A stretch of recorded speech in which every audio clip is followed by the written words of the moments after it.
spring really heats up and we head down to the Hawke's Bay. I'm joined by Te Akau trainer Sam Burgess. And Sammy B, how are you today, mate? Yeah, good, Hazy. Finally, sounds like Hastings had a nice bout of fine weather, but we've probably had our first fine day this week. So, yeah, positive signs at least. It's been pretty wet and miserable here, but it's good. It's good. Exciting to see the Group 1 horses step out tomorrow.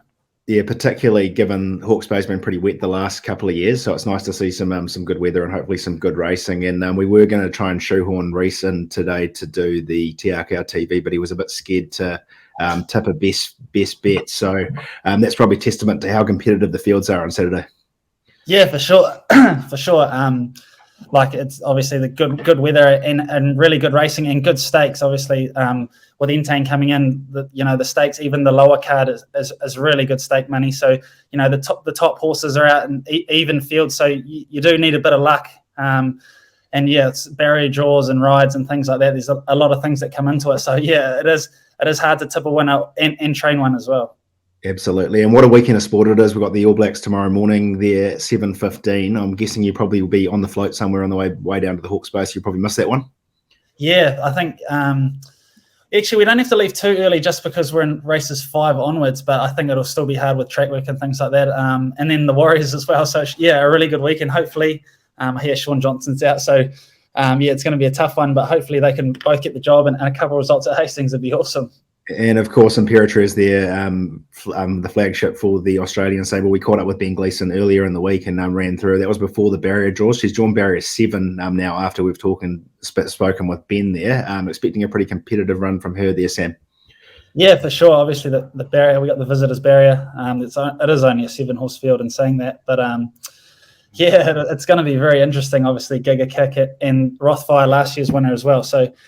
Look, they're really happy with her. She had a hit out at Moonee Valley on Tuesday. Michael D. Roder, and yeah, no, he's very complimentary. So we're going in really positive. But yeah, obviously some very good horses over there. So we'll need a bit of luck.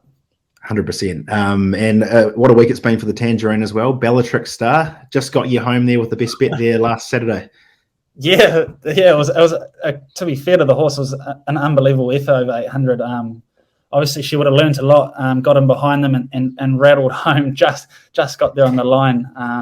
Like it was only a bare margin, but, we really like her. We think it's all ahead of her and the way she won and doing it how she did it.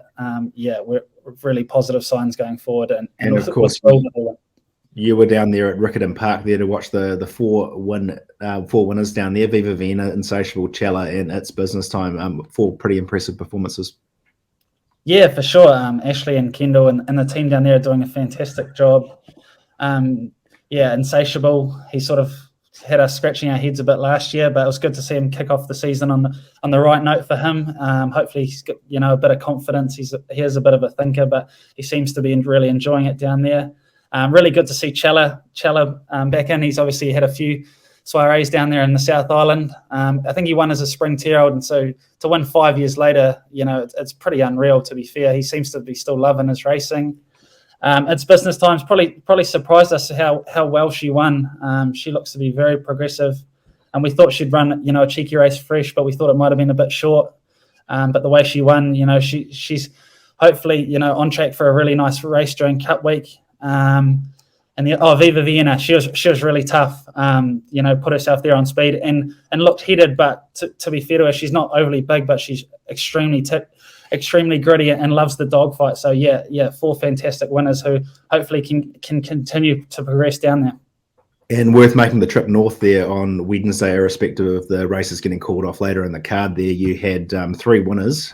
My lips are sealed. Nice to see the Ace High filly get a win. A nice winner there on debut for Fond Memories. And then, of course, Dance Arena there for Fortuna, just to wrap up the 3 winners there on Wednesday. Yeah, it was good to see Dance Arena get a result. We've always liked her. She's just sort of had a few issues and things like that. And obviously had the heart problem at Te Rapa, so good to see her back in form for Palmer. And the 2 fillies I thought were really impressive. Fond Memories was extremely impressive to come from where she did. And she looks like once she gets over a bit more ground, she's only going to get better and with time. So, yeah, she looks extremely progressive. And My Lips Are Sealed, we've always sort of really liked her.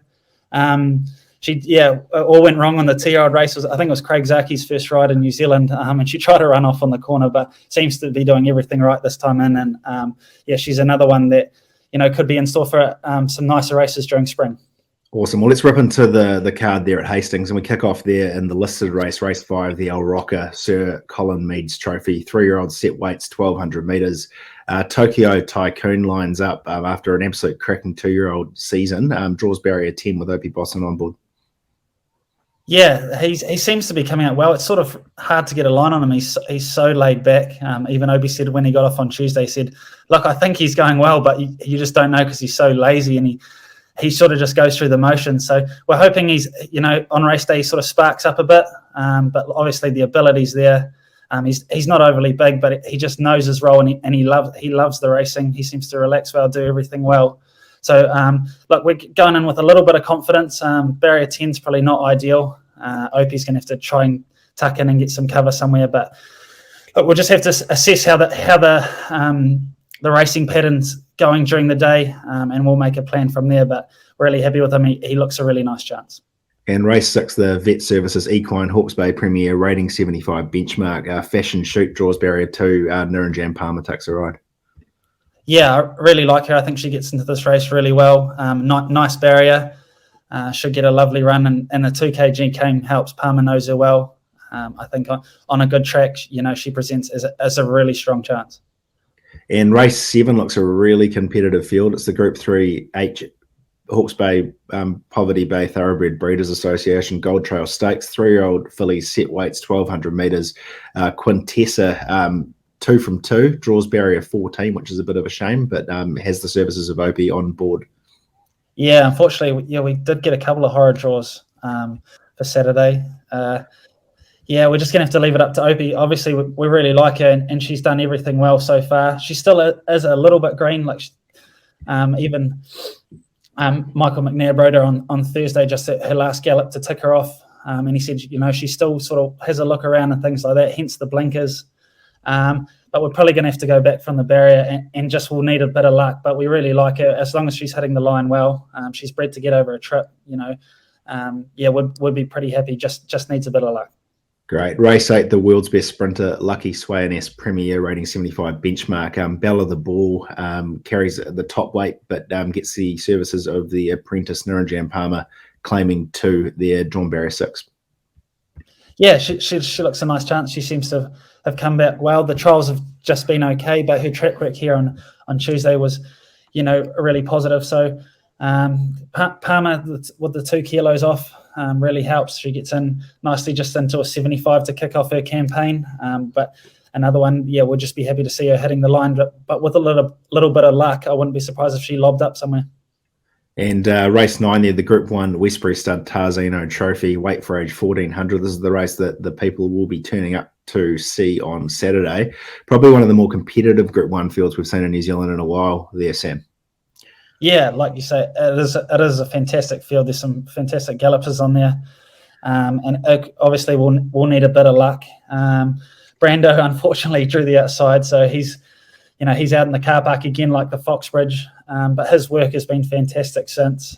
We can't fault him here. He's just hopefully Parksy can get some cover somewhere. Otherwise, we're just going to have to keep sliding back. But expect him to see him running on. Aromatic probably wasn't penciled in for this race initially, but she trialled so well at Taupo when Warren rode her, and that was without blinker. So we think she's sharp enough to go a really cheeky race. She's obviously drawn out in 11, I think it is. So we'll probably need a little bit of luck, a bit of cover somewhere, but expect her to see her running on, and her and Brando, probably the 1,600 and the 2,000 metre legs are probably right up their alley. And Skew seems to have done well since the Foxbridge as well. She obviously got the nice draw. Opie on, hopefully he can get down to that weight. That's probably just a little bit of a worry, but he says he's on track for that. So look, really positive. She should get a lovely run. But yeah, there are some quality gallopers there. So hopefully with a bit of luck, any of the 3 could be in it. Great. And race 10 there, the Livermore International Animal Health Products Premier Open Handicap 1,600. Predefer lines up there, top weight, hasn't missed the prize money fresh in his career. Can we expect a bold run fresh up? Yeah, I think you can. His work here has been good. His trial at Taupo was super. He's obviously getting on a bit long in the tooth, but he's shown us that he's still loving his racing. He's still loving his work here. He goes out into a paddock each day, and he comes in each morning, and he's as keen as ever in his work. So look, we're really pleased with him. I think he can run a cheeky race, and like you say, he does have a really good fresh record. So with a bit of luck, Palmer knows him well. He has one on him, so he could definitely run a cheeky race at really good odds. And Campionessa, last seen there in the Australian Cup there at Flemington in March, has had the 3 trials coming into this campaign. Yeah, the trials have probably just been okay. She seems to be going through the motions a little bit, but I think she's just wasn't fit enough. She's obviously, getting a bit older now and a bigger mare. She's just taken a bit to get the fitness down and the weight off. So look, her work here was good on Tuesday as well.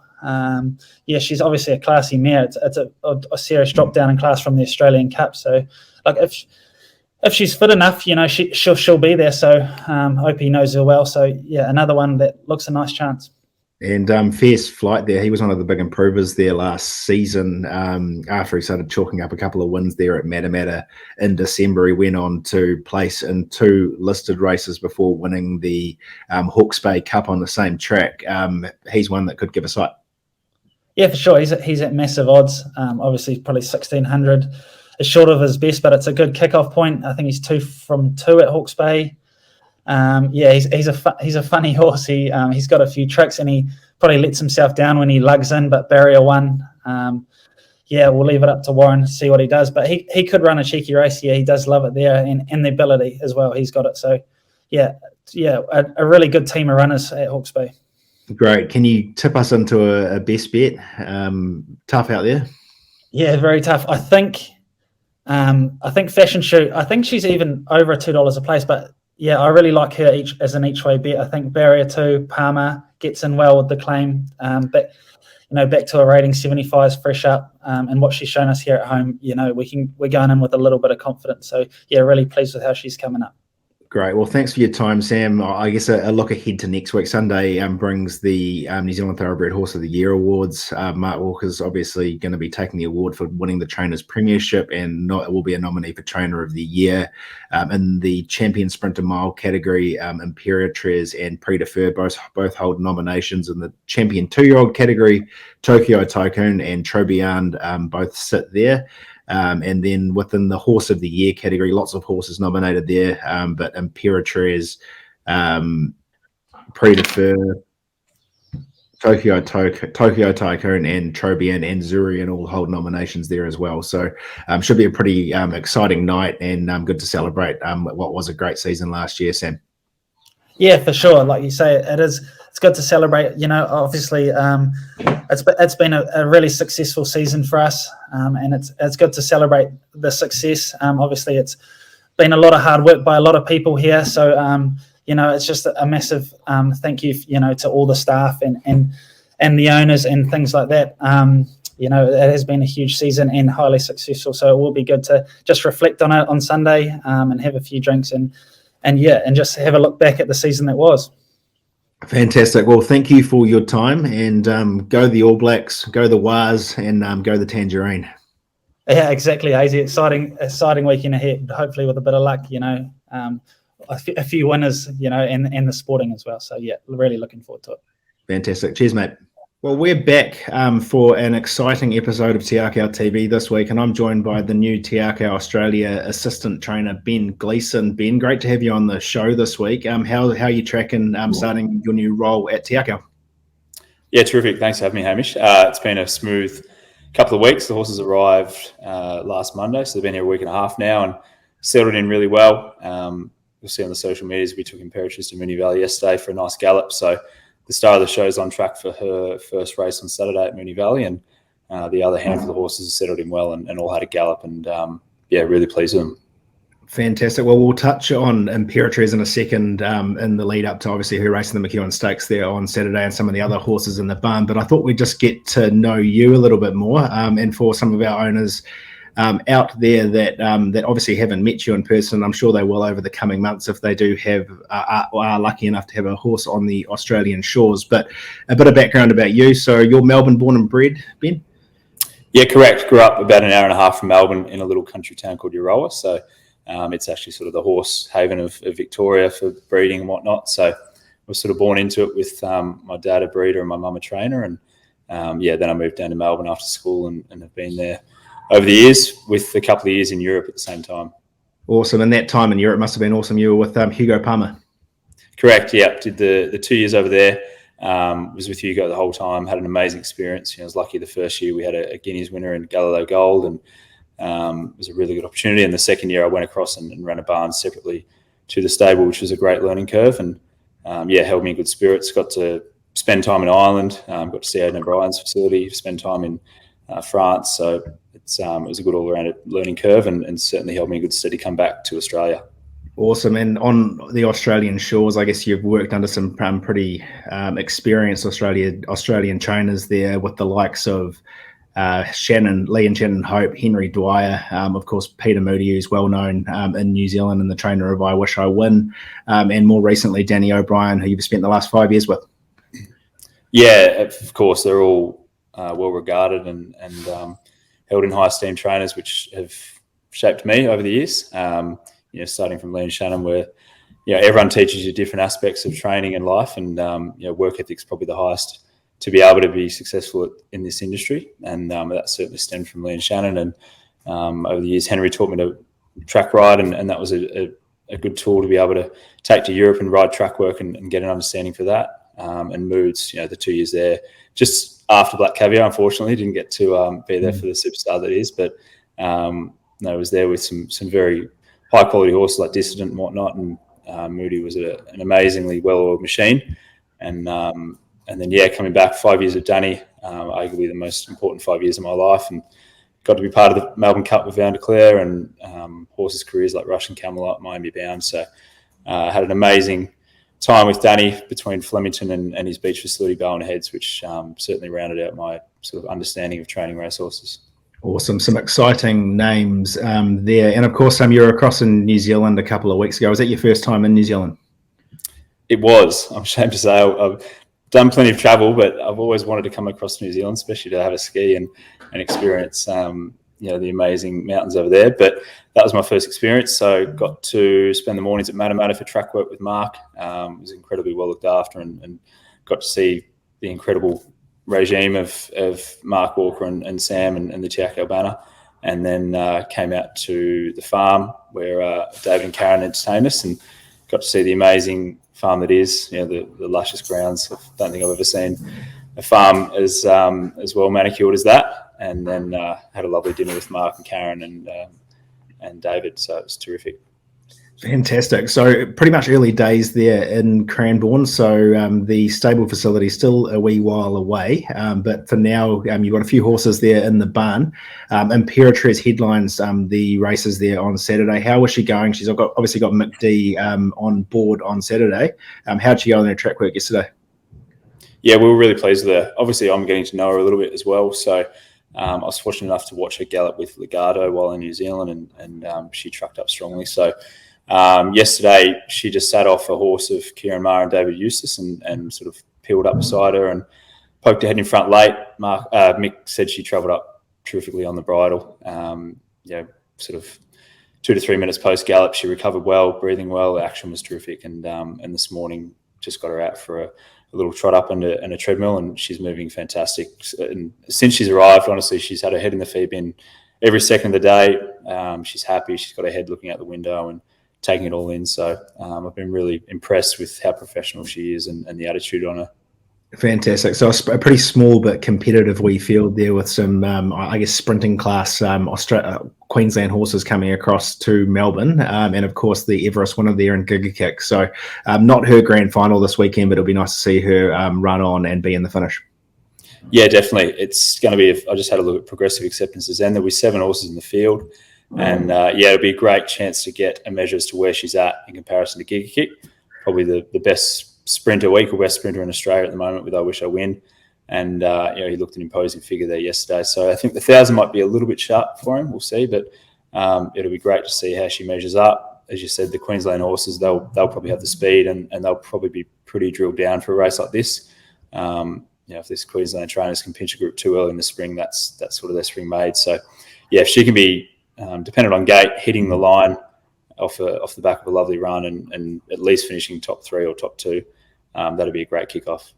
Absolutely, and what a way to kick it off there for Te Akau Australia with her. Obviously, she's the flagship horse across both barns, but awesome to get her new season underway there at Moonee Valley on Saturday. And Ben, can you just give us a bit of a quick update on some of the other horses we could expect to see in the coming weeks? I believe there's 5 additional either with you or joining you in the coming weeks. Correct, yep. So we have a horse called Dynastic, who has unfortunately had to be renamed Lord Dynastic. But he has settled in terrific as well. Honestly, they've just got the most sort of kind and laid back nature that have come across, which just shows how well educated they are back at home. He will kick off next Wednesday at Sandown. There's a 1,300 metre benchmark 84 there for him, which would be great. Sandown's got a lovely rise on it and suits sort of big, strong, staying type horses like him. We've got a couple of arrived last night, a filly called Rubicon Crossing, who is with the Fortuna team. She'll kick off in a couple of weeks at Sandown as well. I think that's around the 20th of September in a 1,000 metre 3-year-old race. And another gelding called Savoir Faire. He'll race a few days later at Flemington in the 1,400 metre race. So we'll hit the ground running with a small but strong team. We've got another horse for Fortuna called Fleet Footed, who they purchased off Annabelle Neesham as a tried horse. And he's a lovely type, now gelded. So hopefully we'll see the best of him. Fantastic. Well, thank you for the update, Ben, and thank you for giving us a bit of background about yourself for the viewers out there. But have a great week, mate, and good luck with the with Imperatriz there on Saturday as well. Thanks, Hamish. Good luck to the team at home as well.